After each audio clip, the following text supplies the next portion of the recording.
একটা সময় ছিল বাবাকে নিয়ে কিছু কথা বলি। বাবার মুখের দিকে তাকালে বুঝতে পারতো। বাহির থেকে যখন বাসায় যেতাম তখন বাবা বলতো, তোর কি হয়েছে? এখন যদি মানুষের সামনে যাই, মানুষ চেহারার দিকে তাকাইতেও চায় না। বাবার মতো আপন কি আর কেউ হয়?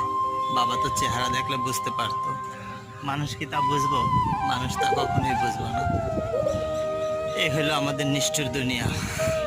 তাই বলতেছি, যারা বাবাকে ভালোবাসেন, বাবা থাকতে বাবার মর্যাদা দিন।